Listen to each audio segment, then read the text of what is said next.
Alright fellas, we're back at Pokemon Masters for part 3 of the November 2024 St. Pairs overview, kit reactions, blah blah blah, that junk. And final part, going over the 3 variety EVs. Caleb, Hilda, and Hilbert with Sylveon, Leafeon, and Glaceon. Part 2 went over Aerosina and Dexio, and the first part went over Signusuit Ingo, Signusuit Emmett, as well as Shauna, Delcatty, and Tierno and Talonflame. So, final part, which is part 4, we'll be going over all the upgrades, such as Lucamine's upgrade here, EX rolls, and the Super Awakening stuff are all old characters. Good lord. I just want to get this started. Let's look at Caleb here. Caleb and Sylveon, he's a tech support fairy, of course. Obviously, we've got a precedent with all these variety EV characters, like, for example, we got Elio right here. Usually they've got a field effect on entry, or sorry, after the sync move, field effect after the sync move. They've got some condition related to that field effect. They've got some debuff related stuff. They've got some random utility like maybe like debuffs, flinch, confusion, trap, or status condition. In Elio and Celine's case, they've got healing, damaging move, usually main damaging option, and then some meager like self-sufficiency, and then some extra stuff in the grid that kind of plays a little bit more on that, like more debuffs, more damage, more healing, or more utility, whatever stuff. These characters have a precedent to all being very similar. They're all the same role combination of tech/support, except for Variety Lucas, Chris, and Lyra, who came out before EX roles. So rest in peace, their support EX roles, right? Anyway, so look at their stats here, I guess. Caleb, 486 special attack. Is that status quo? No, that is not status quo. It's very good. 486 special attack at 6-star AX investment. Or is it? Hold on. Yeah, no, pretty much about the same, honestly. Just comparing like Elio and Caleb's stats here. 228 special defense, 218 physical defense. Yeah, okay, they're pretty much the same. 772 health, and 348 speed. So yeah, about the same stats, give or take, as apparently Elio. Probably not. I'm gonna assume that they're all gonna be relatively similar. Just if I were to guess. Looking at the moves, he's got Dazzling Gleam. Okay, no additional effect. He's got Charm for attack debuffs, Moonblast for main damaging move, and then the trainer move, which reduces sync countdown by 1, raises special attack by 4, crit of all allies by 2, and increases sync moves next of all allies by 4, and lowers his own speed by 2. That's not great, but still. Okay, so the trainer move is very different, clearly, as you can tell here from Elio's. Not exactly anything crazy. Can I search by Eon? You know what? Kind of. Clearly different from Chris's as well. Okay. Definitely a great, very, very good effect for his trainer move. Sure. Fairy Kingdom turns field play into Fairy Zone after the sync move, so this is infinitely repeatable. Bad part about this is, of course, it won't be active for the next sync move, right? So you want to really run him with like an extending character or another character that sets Fairy Zone, which kind of removes the whole point of him setting it to begin with. Right, that's the big thing with all of these. Fairy Zone team all stat down immunity. Stats gonna be lower when they're in Fairy Zone. Stat debuff immunity is pretty good, and just in general, so that is nice. And Stupefying Strike, lowering enemy special defense when attacking an opponent, and also have to use a sync move on opponents. So Dazzling Gleam makes that AoE. Alright, you don't even have to attack them either. You can use Charm as well. So he debuffs special defense when using any move, effectively, and after using the sync move as well. Okay, not really much else to say. The grid is going to have a few more effects for us here. 2 out of 5 here, he gets Whimsical Acceleration, Gauge Refresh 3 on Dazzling Gleam, Sharp Entry 1 for some maxing crit, Trainer Move MPR, if you don't want more sync move up next, Special Attack buffs, Sync Countdown, Speed debuffs, if you really want those. Moonblast on a roll 3, so he's got better Special Attack debuffs there, so of course he's focused on Special Defense, Attack, and Special Attack. So interesting for his debuffs. Okay. And then 3 out of 5, this is of course going to be the bigger ones. Topher on Charm for guaranteed free moves next. This could be good, very good for spamming. Not in like Legendary Gauntlet, not in Legendary, not really for Damage Challenge, that's what we're calling it. Could be good for like the Gauntlet, you know, it could spam to your next sync move. Might be helpful depending on how the rest of his kit works. Attack down when using a move against an opponent, so you don't have to use Charm, I guess. Right. Adrenaline 1, Whimsical Power 5, powers up moves when the zone is Fairy. Adrenaline 1 for some Sync Acceleration. Pecking Order for whenever the enemy has attack debuffs, powers up the Sync move. So he's got pretty decent multipliers, of course, for the Sync move. Disenchanting Strike 9, lowers enemy special attack when the move targets that opponent, and then special attack after using the Sync move. So again, focusing on special defense and special attack and physical attack as well. Same thing, Superflying Strike, he's already, same node there. And then Sync Move, Teammate to Recovery 1. So, Synchro Healing 1, pretty much. So his healing's a little bit meager, but he's got very good debuffing, special defense, attack, and special attack. He's got some good gauge efficiency with Tofur here. The thing with these characters is that these EVs have all been really solid, like in the Legendary Gauntlet, with their like different gimmick checking abilities and sufficiency in what they do pretty much by themselves or with very low invested partners, especially because they're able to set their own terrains effectively infinitely. And Calem is not really too much different. He's got good offensive debuff utility. He's got the team stat debuff immunity. He's got enhancement, he's got the damage, he's got pretty good gauge management. His healing's a little meager for sure, but I mean, yeah.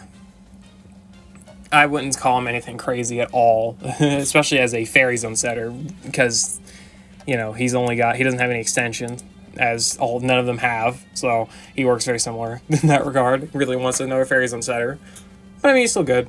At least good enough. Not really something I'd recommend going for, especially over pretty much anything else this month, but still. He does exist, and of course he's going to be on the same banner as Hilda and Leafeon and Hilbert and Glaceon, so we'll see how they go. So, Hilda, Leafeon, they are a tech support character. They're grass type, weak to fire. 450 attack, 394 special attack. They're a physical attacker only, so it doesn't matter. 214 defense, 207 special defense, 395 speed. Again, similar stats. EX roll unlocked, the defenses go up a lot from being support. So, overall, solid stats in general. Again, that's another reason why these characters are so good in the Legendary Gauntlet, because they've got, like, the decent enough bulk stats for surviving, as well as the damage on them as well. So, it's helpful there. I mean, yeah, they're all about the same stats, roughly, just kind of spread a tiny bit differently. It's nothing really super crazily different. And they've got Green Thumb, so of course, same thing, setting that zone after using the Sync move, in this case, Grassy Terrain. Grassy Terrain team condition nullification, preventing status conditions, flinch, confusion, or trap when the terrain is Grassy Terrain. Pretty helpful, honestly. There's a lot of stages I like to do, poison, paralysis, sleep sometimes, and then get random stray flinches, or they confuse you, or they trap, or like rarely, but sometimes stages trap you or whatever. Getting rid of that, always helpful, or becoming immune to that is helpful. Sucks they're weak to fire, though. Entei. I think Entei... Can Entei trap? He can burn, so sucks that you can't really utilize them too well there. Anyway, though. Defense debuffs when using a move targeting an opponent, and then also using the Sync move as well. So she's got the physical defensive side, where Caleb's got the special defensive side, Hilda's got the physical defensive side of things. Razor Leaf for AoE. Same thing as Calem having Dazzling Gleam, right? It's just for the AoE debuffs for the most part, not really damage. Synthesis for healing, great. We big, I'm doing the OK sign right now. We love that healing, nice. Grassy Glide, good gauge, yes. Another character that actually has Grassy Glide other than Signature Lyra, that's fun, finally. Will not consume gauge when in grassy terrain, so she's got very good gauge management just because of that. And then I got Overheated, reducing sync count down, raising crit by 3, ally attack by 2, increases physical moves next to allies by 2, and lowers her speed by 2. So for some reason, these characters are now foregoing their speed stat in favor of, like, free moves next and whatnot, that type of gauge management, and having a little bit, I say a little bit, pretty cracked trainer moves, frankly. Hilda can max her own crit, buffer attack by 2, and then physical moves next by 2 for all allies. It's pretty strong. It's pretty solid. I'm not going to say it's, like, absurdly... Okay, I'm not going to say it's broken. Let me backtrack a little bit. Not broken, but it's still a really solid effect, especially if you're going to use her with, like, other characters. Adam and Leafeon, Cygnus Erica Leafeon, Egg Leafeon. Sure, Egg Leafeon. Sun-Grown, Fighting Spirit, Grass Impact, more defenses or grid grass attack. Yes, sir, we love that. And then we'll look at the grid again, as usual. 2 out of 5 grid, because 1 out of 5, totally good, sure. Synthesis NPR, that's very solid. Churn with NPR, very solid as well for those attack buffs. What else we got? Verdant Recovery, Turbo Turf 2. Yeah, I mean, the recovery stuff's nice. Like, this is a character that is going to be really good in the Gauntlet because of her healing. Her healing, like 90% of the good prowess in that mode is because she's got godly healing on top of the free moves next, right? As well as, of course, obviously having a good self-sufficiency, but that's just naturally going to be a given. Plus the fact she's got damage, right? She can actually do damage. She doesn't have, like, the gauge issues of when she actually does do her damage, and then she also has the healing on top of that for the surviving aspect. That's pretty good, obviously. Then 3 out of 5, we get Relentless, another note of it. 2 Relentless notes. She's going to have a good nuke, obviously. Adrenaline 1, status move, physical boost 2, increases physical moves next by 2 when the Pokemon uses a status move. That's pretty nuts, considering this isn't only the first time. So anytime you use Synthesis, you get that, and that's pretty crazy. On top of the Synthesis Master Healer for that healing, yeah, that's pretty good. Blunting Strike, debuffing attack, that's what we want to see. And then more defense debuffs here, not really that crazy. Empowering Overgrowth 5, though, empowering it moves by 50% when in grassy terrain, and then Fierce Entry 2 for the attack buffs on entry. So this gives her basically full self-sufficiency and buffing her attack, you know, +4 pretty much, and +6 if you do want to go for the training with NPR. On top of the healing with the NPR and Master Healer, the attack debuffs for a little bit more defensive utility on top of that, makes up for the fact she does not have, like, you know, flinches or some sort of, like, other type of damage mitigation other than just spamming her healing move, and also having naturally decent defensive stats and also a pretty good amount of damage. Great Gauntlet character, yeah. Because you're totally going to summon on these banners just for Gauntlet stuff. That's really all you're going to summon on these banners for, honestly, because these banners don't really matter outside of that. I don't really see big value in these banners, unless you like are a big fan of specific evolutions, I guess, which I'm a big fan of Glaceon, so, you know, maybe. But other than that, I don't really see massive usage in these. I don't see big usage of these banners other than the Gauntlet, which at least these characters are really good for that. I don't think Calem's, like, fantastic, but, I mean, Hilda looks really good. You know, the healing, damage, defensive debuffs, offensive debuffs, all that stuff. She's pretty helpful for that, so we'll take it, I guess. And here we okay, here, whatever. Hilbert Glaceon, tech support, neat. Over 500 special attack this time. Yes, okay, sure. 209 defense, 241 special defense. Good lord, that's going to go high with the EX roll. 780 health, 351 speed. Nice. Good defensive stats, clearly. And great offensive stat. We'll see how that goes. Okay. Saint move, Ice Zone. So he doesn't even have a funny name for it. They just gave up on that one. I love it. Okay. Ice Zone, team crit immunity, protecting his crits in Ice Zone. Neat. Disenchanting Strike, special attack debuffs. Yeah, because Calem does a single target, so at least now, what's his face? Hilbert can do them AoE. Something. Powder Snow. Yeah, Powder Snow for the AoE move. Toxic for what the fuck ever reason. Okay, but okay, sure, buddy. We'll run Toxic, boys. Okay, Boomer, sure. Icy Wind, another AoE move, so fuck Powder Snow. We'll just use this. Speed debuffs on top of it. So he's got speed debuffs, he's got special attack debuffs, poison for whatever fucking reason, sure. And then the training move, reducing sync countdown, raises special defense by 4, special attack all allies by 4, special moves next to allies by 2, and raises debuffs his own speed by 2. So he does not have crit buffs. Interesting. Interesting enough, I guess. Okay. Sure. More special attacks lower the greater power of his sync move. Okay. I just want to see if you got any crit buffs, honestly. 2 out of 5 Potent Toxin. Okay.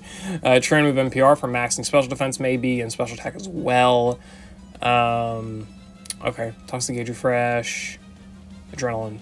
Hello, Adrenaline. Okay, so honestly, pretty bad 2 out of 5. If I were to be honest, pretty bad 2 out of 5. Like, this doesn't even give him, like, any healing. So this isn't even that great for the Gauntlet. I wouldn't even imagine.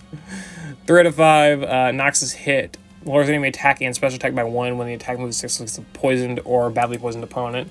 We got our Toxic Stall guy here. Let's go. Toxic Freebie 4 for a 50% chance of free moves next. That's good for the gauge management, of course. Stupefying Strike for better special defense debuffs. So he's got attack, special attack, speed, and special defense. No, he doesn't. Okay, yeah, he's got special defense debuffs here.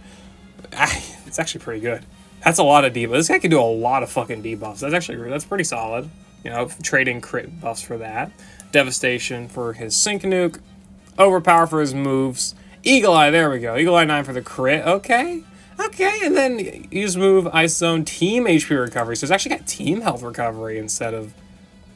Okay. I can fuck with Hilbert for that, sure. Again, good Gauntlet character, right? I mean, the debuffs are really good. The poison plus the debuffs are all really solid. Combine that with having a pretty solid nuke, the good self-sufficiency and crit, the good self-sufficiency in his like special tech stat, the free moves next for actually having good gauge management purposes. Not bad, honestly. Again, I pretty much entirely view these Eevee characters as like gauntlet food. I do not see them being super practical really anywhere else. I mean, you can get usage out of them, you know, via their debuffs or other like niche utility, whatever. But for the most part, the best place you're going to find usage of these characters in is the legendary gauntlets. That's really the best place to use them, and it's more so like a character you'll want to pick or like pull off the mix scout or something and be like, oh hey, more, you know, stuff to beef out the box, I guess. Not really a character you're going to want to try and pull and use in like an ultimate battle or really most other like situations. You can, it's just, you know, not really a mode they're tailored for. These characters are seriously more tailored for gauntlet type of fights because they are focusing on like stuff like debuffs, which ends up being, you know, the most crucial in that game mode, right? Like, debuffs are good in ultimate battles, but you also want to have a crap load of other stuff on top of it. But these characters, with their debuffs and their effectiveness in debuffs and, you know, their nuke and self-sufficiency in specific areas, it makes it good for a game like Legendary Gauntlet where you want to be super budgety and try and make the most out of every character you've got. And well, I think these Eevees do well enough job of that. I think Kalen's probably the worst out of all of them, just because his healing's not really that great. I do like... Hilbert's healing isn't fantastic either, but his healing is also tied to healing all allies gradually, and that's honestly pretty solid. I think it makes it better. Plus, he's got far better debuffs, attack, special attack, speed, and special defense. That's all really solid. And on top of having just better self-sufficiency, being able to max his special attack, plus 4 special attack without NPR, and then maxing out crit with Eagle Eye. I think Hilbert's probably the second best. I think Hilda's honestly the best of the three, and then it'd be Hilbert and then Kalen, but they're all still about... I don't know if I'd say they're about the same. I think Hilda's pretty crazy. I don't know.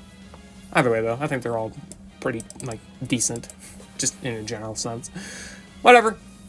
That's all I'm going to say about these variety Eevees. Probably the shortest of these 3 videos. But whatever. Final part, we'll be going over all the upgraded stuff to upgrade the old sync pairs, great expansions, EX rolls, Super Awakenings, all that stuff.